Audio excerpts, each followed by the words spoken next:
Hey everybody, Fat Activist Gone Rogue here. And I have so much to talk about that it actually feels a little overwhelming, so I'm really excited. Let's start by the fact that for the past 4 days or so, I've been using a Fitbit, which when it was brought up to me a few days ago, I thought I would never like because I don't like things touching my wrists generally. But I'm actually really digging the Fitbit, and it only mostly feels like it's suffocating me most of the time. Oh well. So I've been doing this thing where I try to take 250 steps every hour that I'm awake. So from 8 a.m. to about 10 p.m., I go and take 250 steps. And of course, this is in addition to the normal steps that you get just from doing stuff in your day-to-day life. So for the past 3 days, I've gotten over 5,000 steps. Yesterday, I think I got like 7,300 steps, and today I got, I think, 6,300 steps, so that's a lot for me in this habitus, in this particular body.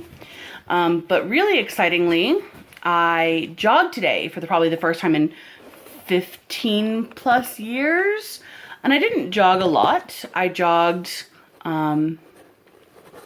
maybe a total of 18 minutes throughout 3 separate walks, but it felt really, really good. And my cat is threatening to knock my cell phone off because she's being a ridiculous cat. And then in other awesome news, okay, back to jogging. So jogging felt amazing. I've always really loved the feeling of running, but it's really hard to run in this particular body. And I get tired very quickly, and it hurts because it's a high impact kind of thing. And why don't you just come here? Sorry about that, everybody. So then the other part of today was that I went and had dinner with Matie over at Self Serve Toys, and she's phenomenal. If you want to talk to somebody about body love and body acceptance and addiction and food stuff, Matie is totally an amazing person to talk to. There's a reason that sexuality and self-acceptance go hand in hand, and it's because you have to do a lot of work surrounding both, I think. And I've done a lot of work most of my life around body love and body acceptance, but now I'm entering this new evolution of body love and body acceptance. And so we talked about that, and one of the things that she explained to me was in her journey of self-love, she had to go through a phase where it was like, I'm going to eat an entire cake because that's what my body says it wants. And learning how to not ignore that your body has cravings and desires, but giving it all of that stuff, giving it everything that passes through your mind. But then you enter this different stage of self-love that's like, okay, I hear that that's what you want, but this is more about what you need right now. And I was able to hear that through the lens of being a parent and thinking about my kids and how I can definitely give my kids everything they want. That doesn't make me a good mom. It makes me a fun mom, I guess. It makes me a really irresponsible mom. But I can also give my kids everything that they need and sometimes give them what they want and be a responsible mom and have healthier, perhaps happier children, but also know that I'm doing my best by them and their happiness is ultimately not my responsibility. And that's sort of the approach that I want to take to my body in all of this stuff, is that I've, for a long time, given my body the stuff that it wants and tried to fit in the stuff that it needs. And now I'm getting to a place where I want to give my body what it needs and try to fit in what it wants. We also talked about, I jokingly said that my love language is competence, and how my parameters of competence can change for everybody but myself. And in my world, there's the binary of you are a success or you're a failure.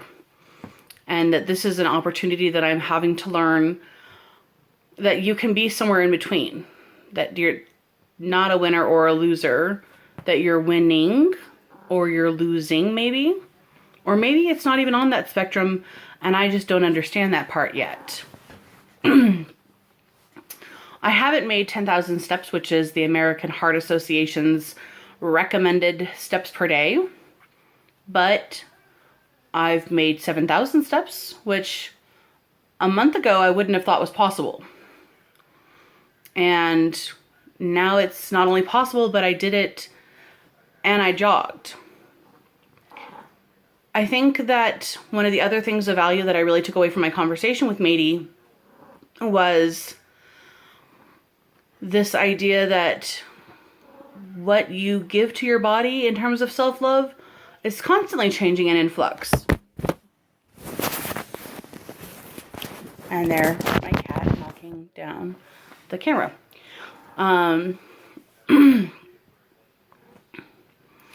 So we talked a little bit about how giving your body the entire cake, if that's what you want to do, might seem like the best way to handle the situation for a time. And maybe that's not always the best solution. But it takes some time to get to the place where you recognize and are capable of making better decisions. Because not all of us have been granted the tools to know how to listen to what our body needs and want, and to find the happy medium between those things. I know that watching my mother's relationship to her fat body and my mother's relationship to food, I didn't learn a lot of those things. And I don't know probably still how to listen to my body, but I'm interested in learning. And I'm interested in learning with or without weight loss surgery, because I feel like I'm at a different phase in my life. And maybe weight loss surgery is the catalyst that's taking me to that place. But here I am. And what am I going to do with these lessons now that they're in front of me? Well, I'm going to learn them because that's in my best interest. I feel like with having an addictive brain and an OCD brain, that the trigger for me right now is in not becoming super attached weirdly to this idea of how many calories did I eat, how many grams of protein did I get, how many carbohydrates did I eat, and wanting to win somehow, like to be the best, lowest carb eater I could possibly be. Like, if this is the thing I'm gonna have to do, then you better do it really, really well. And today I had about 900 calories, and I'm really actually not proud of that at all. It doesn't feel good for me to have jogged and walked a bunch and only have given my body 900 calories or so. That actually feels like I'm not listening to my body and what it needs and what it deserves. And tomorrow I'm committed to trying to do better to my body. I like the idea of parenting my body's inner child, or parenting my body as though it were a child, because so much of that nurturing and so much of that love and so much of those boundaries were not modeled to me and were not taught to me. And my body wasn't treated that way for most of my childhood or into my adulthood. And now I have a whole opportunity and a plethora of reasons to do something different. And I really am taking that very seriously, because for me, this surgery, this process is about honoring my body and the service it gives to me. And I want to keep honoring my body for as long as I possibly can. I want to learn how to listen to my body as if it were my friend and not my enemy or not my adversary. I can't placate my body and give it every single thing it craves if that means that my heart is going to give out at 40. And I think that there is entirely the possibility that there are people with bodies like mine whose hearts will keep on going long after mine give out anyways. And it may have nothing to do with what they ate. It may have nothing to do with how much they ever exercised. But I have to treat my body as though it's the only one of its kind, because it is. And the operator's manual for this body is demanding a software reboot. So that's what I'm going to do. One of the other great things that came from my conversation with Matie was talking about the how good it feels to move in my body now that I'm sort of teaching it to do these things, and how good it will feel to be able to buy clothes off the rack, which is a conversation that I struggle with so much because it feels really shallow and like I'm contemplating this life-changing process where everything I know about food and my relationship to food is being questioned, and my biggest concern is still about the clothes that I'm giving up and the clothes that I'm going to buy. No joke. Clearly there's a problem here with clothes. But Matie framed it to me this way, that I live in a really oppressive system, and it would be nice to be able to walk into a store and not feel oppressed once in a while because of the body that I take up in the world. And I like that framework because I don't know what it's like to go to the store and be able to find clothes in my size. I have to go to special stores, and I have to pay special prices, and there's a special tax on being fat, as I'm sure some of the people who are watching this are well aware. And I wonder what it would be like to be able to go buy a cute latex dress off the rack, or what it would be like to pick up a shirt at Target. And maybe I'd like to experience that. Maybe it would be something vastly different than what I've been experiencing my entire life. And maybe that would feel good. And I won't know till I get there. And what I walked away from my conversation with Matie, by and large, was that nothing that I'm feeling is bad. It was such an affirming conversation about how all of the feelings and thoughts, oh my goodness.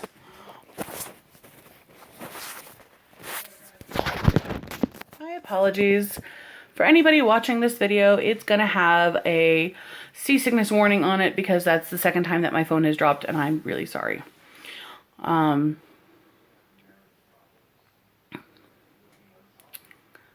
It was nice to hear, I hear you, I see you, and it's coming from a place of non-judgment.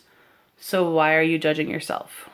And I hope that I can carry that little piece of what I got out of that conversation forward into days moving closer and closer to this surgery, and let myself breathe in the space that I create to just feel things and be messy sometimes and not have all the answers, because I think that that's what my emotional self really needs. My physical self is by and large getting what it needs and some of what it wants, and I need to create the rest of that space. So I'm going to sign off now because I apparently can't keep my phone steady. But thanks for listening, as always.